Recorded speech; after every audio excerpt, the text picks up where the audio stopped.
তার কাছ থেকে বেরিয়ে যাবে, দেখবেন উভয় পক্ষ শান্ত হয়ে যায়। তখন কি বলে, যে দুঃখ দিয়েছিল বা উভয় পক্ষ দুঃখী হয়েছিল, তখন দেখবেন দুজনেই বলে আমরা যে কি ভুল করলাম।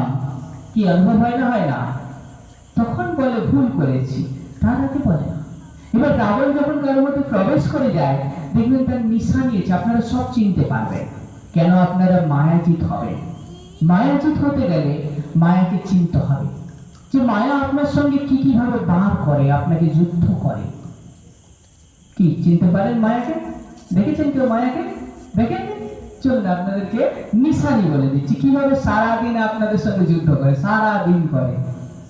আপনারা বুঝতে পারেননি, যখন তাকে চিনতে পারবেন তবেই আপনারা তার হাত থেকে বাঁচবেন। কেন? শত্রুপক্ষ না, শত্রু কি কিভাবে বার করে, তার শত্রু কত ক্যাপাসিটি আছে, কত ক্ষমতা আছে, আমাকে জানতে হবে, তবেই না আমি তার সঙ্গে লড়াই করতে পারবো। বোঝার চেষ্টা করুন, মায়া কোথায় বার করে জানেন? কোথায় বার করে?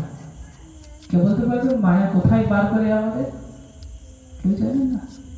ফার্স্ট নম্বর, মায়া আমাদের বুদ্ধিতে বার করে। আত্মার তিনটে শক্তি আছে, মন, বুদ্ধি, সংস্কার। আমাদের বুদ্ধিতে বার করে বুদ্ধিকে লক করার চেষ্টা করে। কেন? সারা জ্ঞানের ভান্ডার কোথায় লুকিয়ে রাখা আছে? বুদ্ধির ভান্ডারে।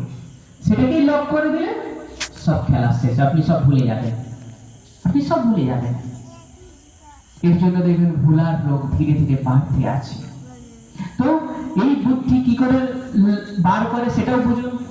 দেখুন, যখন কোনো গভীর পরিস্থিতি আসে, সমস্যা আসে, আগেই দেখবেন বুদ্ধি কাজ করা বন্ধ করে দেয়। কি করে না? করে না? করে না? করে না? চেক করুন। তখন বুদ্ধি কি বলছে? আমি কি করব, কোন দিকে যাব, কি হবে আমার, আমি আর রাস্তা খুঁজে পাচ্ছি না। ভালো করে বুঝুন। তাহলে তখন বুদ্ধি কাজ করা বন্ধ করে দিচ্ছে, তার ফলে কি হচ্ছে? ফিরে যাচ্ছে সামনের পক্ষে।